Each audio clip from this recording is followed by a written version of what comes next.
Europe 1 Soir Week-end. 19h, 21h, Stéphanie Demureux. Europe 1 Soir Week-end, soyez les bienvenus. Dans quelques instants, je serai avec mes débatteurs de la première heure, Sarah Salman et Jules Torres. Mon invité de 19h16, Arnaud Montebourg, ancien ministre de l'économie et entrepreneur. Et une fois n'est pas coutume, invité qui n'était pas en direct ce vendredi. L'entretien a été enregistré hier dans le studio d'Europe 1. Bonjour Arnaud Montebourg. Bonjour. Ancien ministre de l'économie et du redressement productif, vous êtes imposé comme une voix majeure dans le débat sur la souveraineté économique française. Désormais entrepreneur à succès, 12 entreprises à votre actif, dont la Compagnie des Amandes. D'ailleurs, si on enregistre aujourd'hui cette interview, c'est parce que vous serez en Bresse ce week-end sur le marché de Noël à promouvoir vos amandes françaises, c'est bien ça ? Oui, parce que nous avons cassé 250 tonnes que nous avons récoltées dans nos 230 hectares et puis 300 hectares de petits producteurs indépendants. Nous avons relocalisé une filière qui avait quasiment disparu. Nous y avons contribué. Nous sommes maintenant le premier verger de France et nous espérons bien continuer à augmenter les surfaces, d'autant que c'est du revenu pour les agriculteurs. C'est un revenu de bonne qualité. Puis surtout, ce sont des produits excellents parce que les rendements que nous faisons respecter aux arbres sont respectueux de la nature. C'est-à-dire qu'en fait, les Américains qui importent et qui tiennent 80% du marché mondial nous font manger leurs amandes qui sont du papier mâché. Les nôtres ont le goût, l'arôme et elles sont ventrues et charnues. Elles sont délicieuses. Donc vous êtes maintenant un agriculteur. Oui, c'est vrai. C'est une entreprise heureux. agricole. Nous sommes très heureux parce que finalement on sert la France quand on sert l'agriculture. Alors des agriculteurs, malheureusement, tous ne partagent pas votre enthousiasme, surtout en ce moment. Ils sont très mobilisés, vous l'avez vu, partout en France. Des manifestations monstres à Bruxelles ce jeudi. Au-delà, évidemment, de la dermatose bovine, il s'agit bien sûr des dossiers comme la PAC et le Mercosur. Quel est votre regard sur ce combat ? Écoutez, quand on est dans un monde qui commence à se refermer, c'est-à-dire où partout s'érigent des barrières douanières pour des raisons nécessaires de rééquilibrage des années de mondialisation qui ont été destructrices de l'agriculture, les produits agricoles ne sont pas des produits comme les autres, ce sont des produits qui servent à nourrir. Lorsqu'on vient en manquer, on se retrouve avec des révolutions. Donc il est normal que les États protègent leurs économies agricoles. Et donc, que l'Union européenne en soit encore à signer des accords de libre-échange dans un monde où il n'y a plus de libre-échange, montre une obsolescence de la pensée européenne et de ses dirigeants. Pourtant, certains, Arnaud Montebourg, vous diront, dans certains secteurs comme le vin et le fromage, c'est aussi une manière de défendre la souveraineté française. Comment gérer ces intérêts contradictoires ? Écoutez, c'est normal que les pays décident de protéger leur économie. Donc nous ne pouvons pas, nous, être les apôtres du libre-échange, sous prétexte que nous exportons un certain nombre de nos produits. D'ailleurs, ce n'est pas parce qu'il n'y a plus de libre-échange qu'il n'y a pas d'exportation. Il y a de l'exportation au juste prix. Et donc, d'une certaine manière, nous avons intérêt, à ériger des droits de douane pour protéger notre économie, car nous sommes dans une situation où nous n'avons aucun intérêt à défendre le libre-échange parce que nous sommes déficitaires de 100 milliards sur notre balance extérieure. Donc nous, notre intérêt, c'est un peu comme les États-Unis d'ailleurs de Trump, qui sont déficitaires dans des conditions délirantes. On fait quand même un chèque chaque année de 50 milliards à la Chine. Donc c'est de l'argent qui sort de France, au lieu de s'investir sur le territoire, de faire tourner l'économie du pays, qui elle-même peut apporter des recettes, et notamment rééquilibrer les déficits des finances publiques, qui sont quand même dans une situation que vous connaissez assez dramatique. Oui, en effet, vous parlez de cette balance commerciale. On assiste à un vrai décrochage français. Depuis 2006, je suis allée rechercher les chiffres. Le déficit accumulé s'élève à 400 milliards d'euros.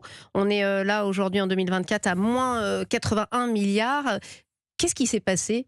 On a laissé désindustrialiser la France et désagricoliser. C'est-à-dire qu'en fait, on n'a pas soutenu les producteurs. On a soutenu les consommateurs. Donc le consommateur, il veut moins cher, il prend le prix mondial. Le producteur, il a le prix local.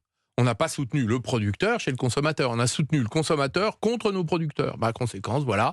Les Allemands ont fait mieux. Eux, ils soutiennent leurs producteurs. Donc tout le système fiscal, toute l'économie, tout le système bancaire, tout le système financier est organisé pour soutenir la production.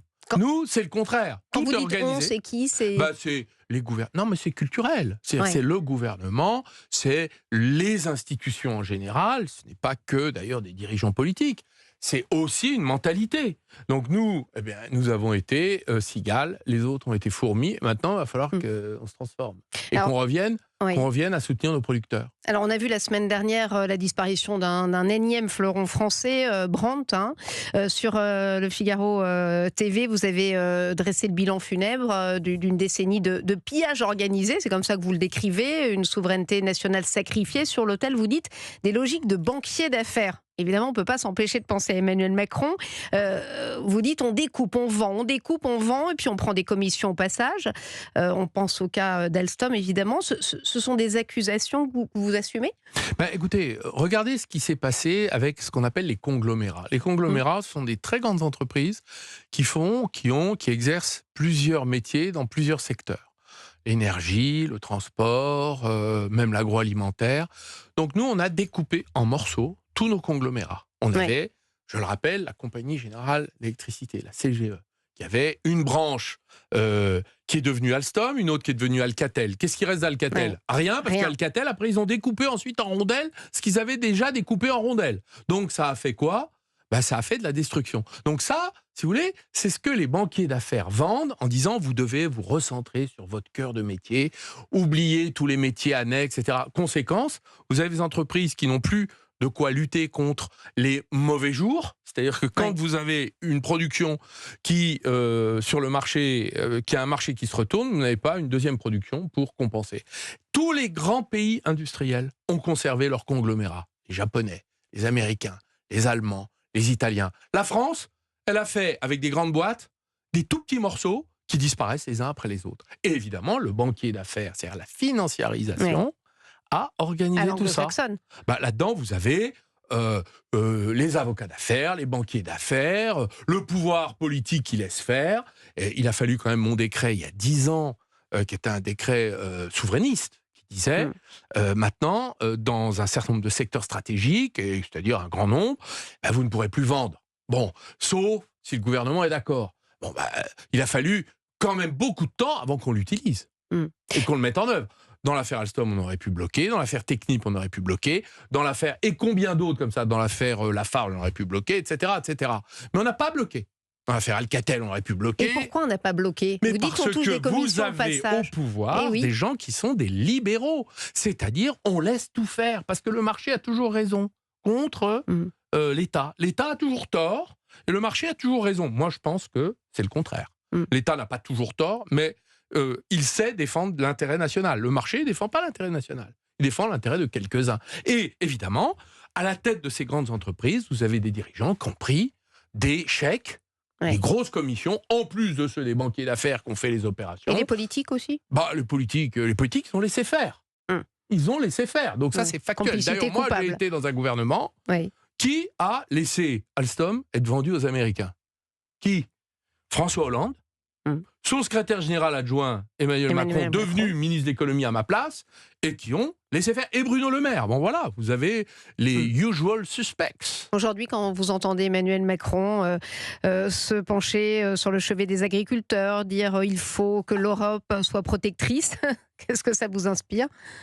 On est en retard d'une guerre, c'est-à-dire que ça, c'était il y a 10 ans qu'il fallait commencer à le faire.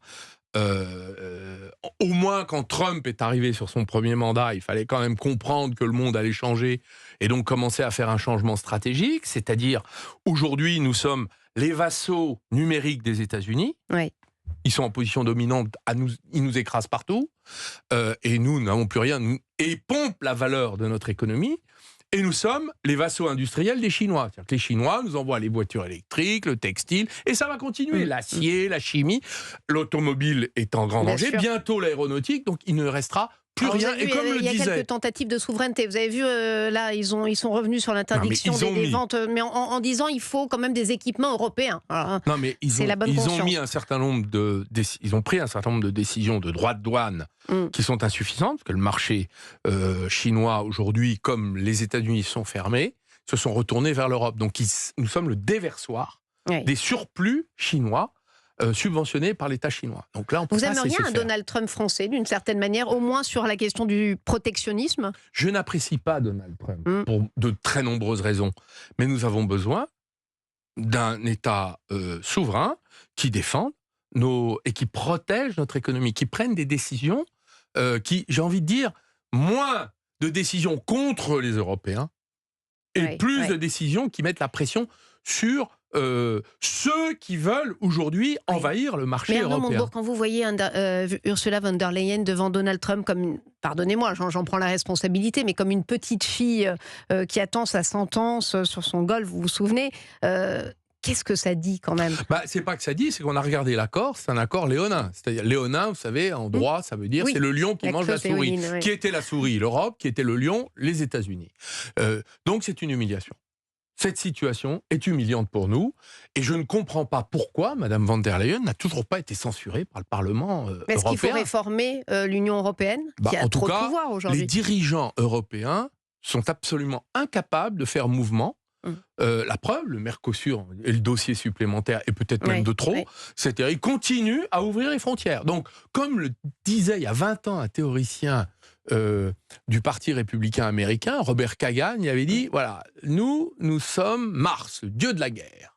Les Européens, c'est Vénus, la déesse de l'amour. Ils aiment tout le monde, ils s'ouvrent à tout le monde, mais nous faisons la guerre. Bon, il faut faire quoi alors pour Eh bien, il faut un Mars, s'en sortir? il faut un dieu de la guerre dans la tête des dirigeants européens qui a compris que nous sommes en guerre économique, qu'il va falloir prendre des décisions de souveraineté autoritaires contre les frontières et sur les frontières et contre, en effet, nos rivaux économiques, y compris nos anciens alliés que étaient les États-Unis d'Amérique et certainement également les Chinois, car nous sommes dans la tenaille de deux empires qui sont en train de nous réduire en miettes. Mais c'est Et qui là, ce il y Mars a maintenant alors? urgence, puisque Oui. rien n'a été fait ces dernières années, et que, comme vous l'avez fort justement dit, nos dirigeants vont s'agenouiller dans les puissants, au lieu d'exercer le rapport de force que nous pouvons parfaitement exercer. Nous en avons les moyens.